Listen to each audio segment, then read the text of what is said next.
بسم اللہ الرحمن الرحیم والصلاة والسلام علی رسولہ الکریم وعلی آلہ وصحبہ اجمعین۔ آخری عشرہ شروع ہونے والا ہے، اس میں دو چیزیں بڑی اہم ہیں، ایک شب قدر اور ایک اعتکاف۔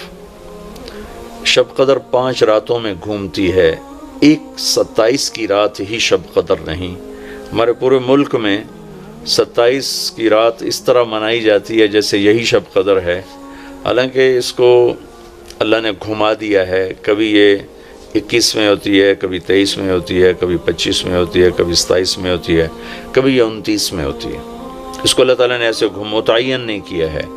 اللہ کے محبوب صلی اللہ تعالیٰ علیہ وسلم تشریف لا رہے تھے شب قدر بتانے کے لیے، تعین کے ساتھ، متعین ہونے کے ساتھ۔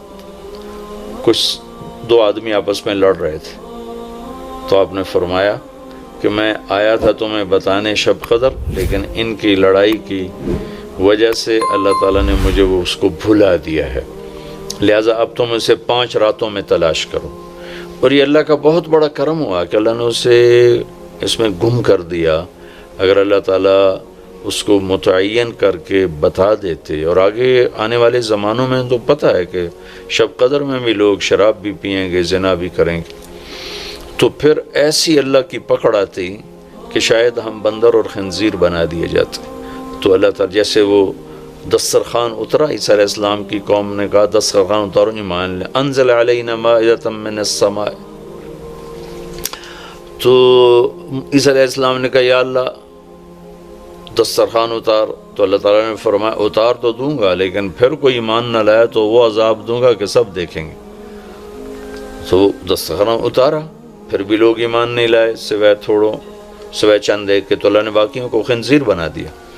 تو شب قدر متعین ہوتی اور لوگ شرابیں پی رہے ہوتے، جوا کھیل رہے ہوتے، ناچ گانا کر رہے ہوتے، تو پتھر برسنا یا بندر خنزیر بننا ممکن ہے، ایسا ہوتا ممکن ہے۔ تو اللہ تعالیٰ نے اپنے نبی کی طفیل اس کو 5 راتوں میں گھما دیا۔ ایک تو 5 راتیں جاگنے سے 4 راتوں کی عبادت اور مل گئی، اور ایک شب قدر مل گئی، اور دوسرا اللہ کی رحمت ہوئی کہ اس کو چھپا رہنے دیا تاکہ اس کی ناقدری نہ ہو، لوگوں کو پتہ بھی نہ ہو، ناقدری نہ ہو۔ آخری عشرہ مغفرت کا، پہلا رحمت، دوسرا مغفرت، اور تیسرا گناہوں سے، جہنم سے آزادی۔ آخری عشرہ جہنم سے آزادی کا ہے۔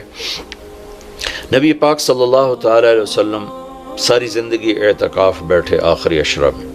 بدر کی جنگ 17 کو ہوئی تو واپسی تک رمضان گزر گیا، تو نہیں بیٹھے۔ فتح مکہ رمضان میں ہوا تو یہ 2 سال آپ مدینہ سے باہر تھے، باقی 8 برس آپ مدینہ میں تھے، اعتکاف فرمایا۔ آخری 10 ہجری میں جب 11 ہجری 12 ربیع الاول آپ دنیا سے تشریف لے گئے، 10 ہجری آپ نے 20 دن کا اعتکاف فرمایا، اور جبریل کے ساتھ قرآن کا دور 2 دفعہ فرمایا۔ ایک دفعہ آپ نے رمضان میں کسی وجہ سے اعتکاف اپنا ملتوی فرمایا، کینسل فرمایا، تو وہ شوال میں 10 دن آپ دوبارہ اعتکاف میں بیٹھے۔ اعتکاف کا موضوع عاکفہ کہتے ہیں مڑ جانا، پھر جانا، پلٹ جانا۔ تو اعتکاف کا مطلب ہے کہ اس طرح یکسو ہو کے بیٹھنا کہ دل اللہ کی طرف پھر جائے، دل اللہ کی طرف مڑ جائے۔ تو اس لیے 10 دن مسجد کے اندر رہنا اور صرف اللہ سے راز و نیاز اور اللہ کے تعلق بنانے کی کوشش کرنا۔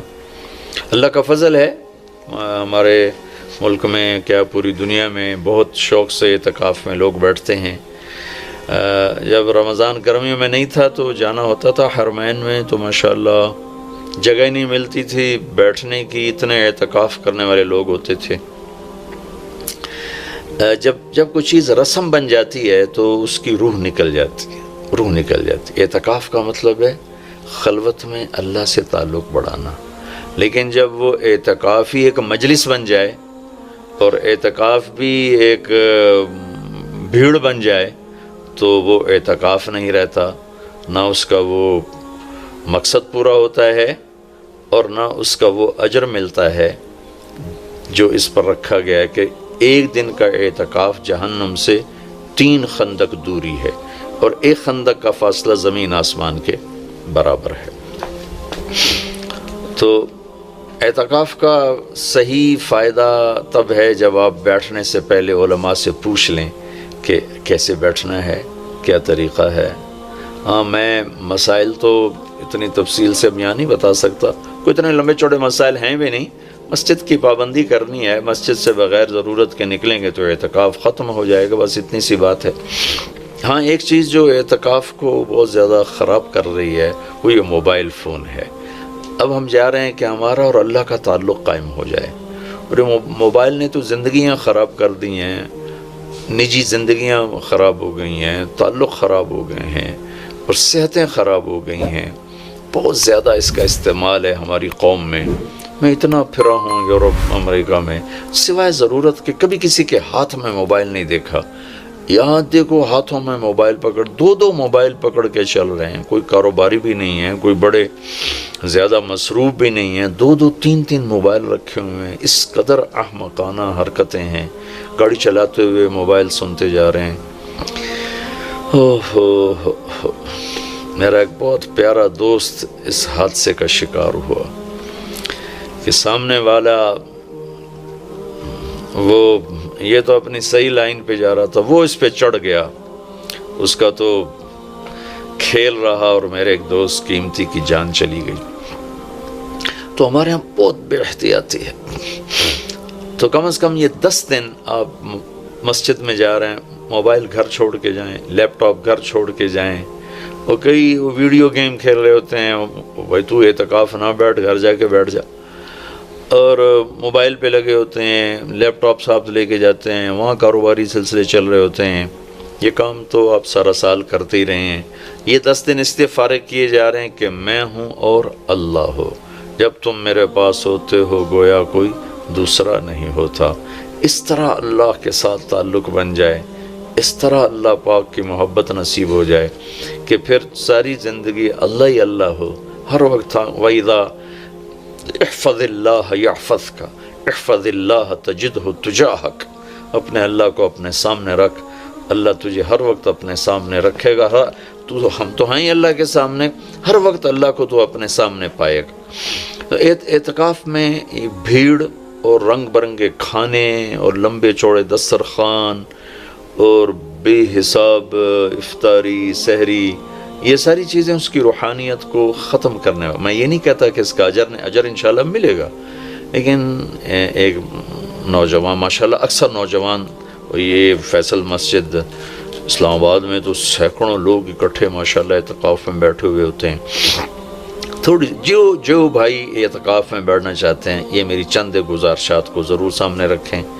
موبائل لے کر نہ جائیں، لیپ ٹاپ لے کر نہ جائیں، وہاں زیادہ فضولیات، بے شک اللہ کے دین کی باتیں کریں بھی صحیح، سنیں بھی صحیح، دعوت دیں، دعوت سنیں، تعلیم میں بیٹھیں، لیکن فضولیات میں نہ لگیں، زیادہ وقت دعا میں لگیں۔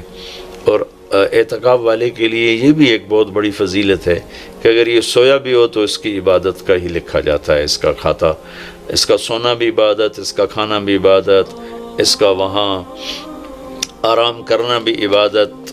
لوگ رات کو جاگیں گے تو ان کا جاگنا لکھا جائے گا، لیکن یہ اعتکاف میں سویا بھی ہے تو اس کا جاگنا لکھا جائے گا۔ اور 5 راتوں میں 1 رات تو شب قدر ہے ہی، تو انشاءاللہ ضرور نصیب ہو جائے گی۔ تو یہ چند ایک تھوڑے احتیاطیں ہیں، اگر اعتکاف میں برت لی جائیں تو ہمیں اللہ کا تعلق نصیب ہو۔ مستورات خواتین جو گھروں میں اعتکاف بیٹھتی ہیں تو وہ ایک کمرہ ہوتا ہے، ایک کمرے کو وہ متعین کر لیا جاتا ہے، اسی میں وہ رہتی ہیں، اس سے باہر نہیں نکلتی، اسی میں انہوں نے دن گزارنا ہوتا ہے۔ وہ 10 دن گزاریں، 3 دن گزاریں، جتنے دن کی بھی نیت کریں۔ اللہ کے محبوب صلی اللہ تعالیٰ علیہ وسلم ہمیشہ 10 دن کا اعتکاف فرماتے تھے، پھر ایک دفعہ 20 دن کا فرمایا۔ اور اس میں شب قدر ہے جو لیلۃ القدر خیر من 1000 شہر۔ ایک دفعہ آپ تشریف فرما تھے اور آپ نے بنو اسرائیل کے 4 انبیاء کا ذکر کیا جنہوں نے 80 سال اللہ کے راستے میں جہاد کیا۔ تو صحابہ نے کہا بڑے غم سے، یا رسول اللہ ہماری تو عمریں ہی 80 سال نہیں ہوتی۔ تو اللہ نے اسی وقت یہ آیت اتاری، لیلۃ القدر خیر من الف شہر انا انزلناہ فی لیلۃ القدر وما ادراک ما لیلۃ القدر لیلۃ القدر خیر من الف شہر، کہ میرے محبوب ہم آپ کی امت کو ایک رات دیتے ہیں جو 80 سال سے زیادہ بہتر ہے، 1000 مہینوں سے زیادہ بہتر ہے، تو 1000 مہینے تو 80 سال سے بھی زیادہ بن جاتے ہیں۔ تو کوئی خاتون، کوئی مرد، کوئی عورت، کوئی بچہ بچی، بوڑھا جوان، ایک رات وہ 5 راتیں۔ آج کل تو ہمارے بچے سوتے ہی نہیں ہیں، ایسے وہ کمپیوٹر الٹے چل گئے ہیں کہ راتوں کو جاگتے ہیں، دن میں سوتے ہیں۔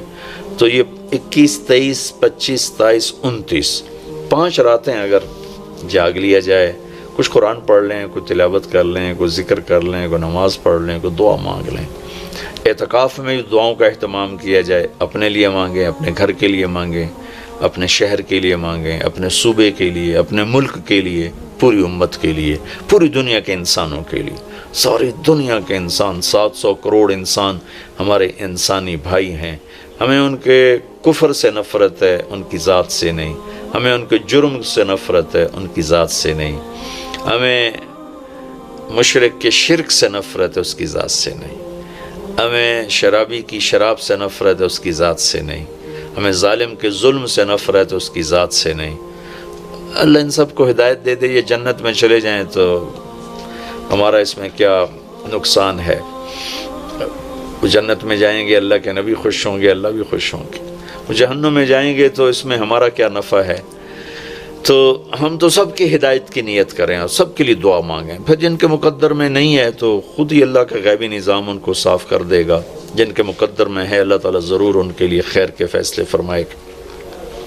تو دعاؤں کا اہتمام کیا جائے، اور خاص طور پر اس ملک کے لیے۔ یہ ہمارا دیس ہے، ہماری پناہ گاہ ہے، لیکن ہمارے اپنے ہاتھوں یہ لٹ گیا ہے، پٹ گیا ہے۔ سازشیں ہیں، فلاں کی سازش، فلاں کی ہوتی ہوں گی سازشیں، دنیا سازشوں کی جگہ ہے اور دنیا مکر و فریب کی جگہ ہے۔ لیکن میں تو یہی کہتا ہوں، تو ادھر ادھر کی نہ بات کر، یہ بتا کہ قافلہ کیوں لٹا۔ مجھے رہزنوں سے گلا نہیں، تیری راہبری کا سوال ہے۔ دل کے پھپھولے جل اٹھے سینے کے داغ سے، اس گھر کو آگ لگ گئی گھر کے چراغ سے۔ پورے ملک کی بددیانتی کس کی سازش ہے؟ پورے ملک میں جھوٹ، یہ کس کی سازش ہے؟ پورے ملک میں ظلم و ستم، قتل و غارت، یہ کس کی سازش ہے؟ پورے ملک میں فرقہ واریت کی نفرت، یہ کس کی سازش ہے؟ پورے ملک میں زنا کے اڈے، یہ کس کی سازش ہے؟ پورے ملک میں جوئے شراب کے اڈے، یہ کس کی سازش ہے؟ دفتروں میں رشوت، بدعنوانیاں، یہ کس کی سازش ہے؟ زمینوں پہ قبضے، یہ کس کی سازش ہے؟ عدالت کا بک جانا، وکیلوں کا بک جانا، یہ کس کی سازش ہے؟ سیاستدانوں کا بک جانا، یہ کس کی سازش ہے؟ تمام طبقہ علماء کا بک جانا، تاجروں کا بک جانا، ذمہ داروں کا بک جانا، کس کی سازش ہے؟ ہے اپنے ہی لگائے ہوئے زخم ہے۔ اس ملک کے لیے ضرور دعا کریں۔ اللہ کے نبی بھی مکے کے لیے دعا فرمائی، مدینہ کے لیے دعا فرمائی، انصار کے لیے دعا فرمائی، اپنے خاندان قبیلے کے لیے دعا فرمائی، اولاد کے لیے دعا فرمائی۔ تو دعاؤں کا اہتمام فرمائیں۔ بہت بڑی عبادت ہے دعا، بہت بڑی عبادت ہے دعا۔ اور دعا کا طریقہ یہ نہیں ربنا آتنا فی الدنیا، دعا کا طریقہ یہ ہے کہ پہلے اللہ کی تعریف کریں، پھر اللہ کے نبی پر درود و سلام پیش کریں، پھر اللہ سے باتیں کریں، بات کریں۔ یا اللہ تجھے تو پتہ ہے میرے ساتھ یہ ہوا، میرے ساتھ یہ ہوا، میرے دیس کے ساتھ یہ ہوا، میرے صوبے کے ساتھ یہ ہوا، ہمارا ساتھ ہمیں یہ مصیبت پیش آئی، یہ مشکل پیش آئی، اور تیرے سوا کوئی کرنے والا نہیں۔ اللہ سے باتیں کرو، منت کرو، خوشامد کرو۔ یہ دعا کا وہ طریقہ جو میرے اللہ کو پسند ہے۔ ہم شروع ہو جاتے ہیں ربنا آتنا فی الدنیا، کچھ رٹی رٹائی باتیں ہیں۔ ایک بات یاد رکھیں، دعا الفاظ کا نام نہیں، دعا کیفیت کا نام۔ دعا الفاظ کا نام نہیں، دعا کیفیت کا نام۔ ہمارے ماحول ہے، جی میرے لیے یہیں دعا کر دیں، میرے لیے ہاتھ اٹھا دیں، میرے لیے ہاتھ اٹھا دیں۔ ہاتھ اٹھوائے نہیں جاتے، وہ دعا کروائی نہیں جاتی، دعا لی جاتی۔ وہ اندر کی کیفیت کا نام دعا ہے۔ پھر وہ پشتو میں ہو، پنجابی میں ہو، سندھی میں ہو، سرائکی میں ہو، بلوچی میں ہو، بروہی میں ہو، بلتستانی میں ہو، گلگتی میں ہو، کسی بھی زبان میں ہو، اگر وہ کیفیت ہے تو عرش کو چیر کے پار نکل جائے گی۔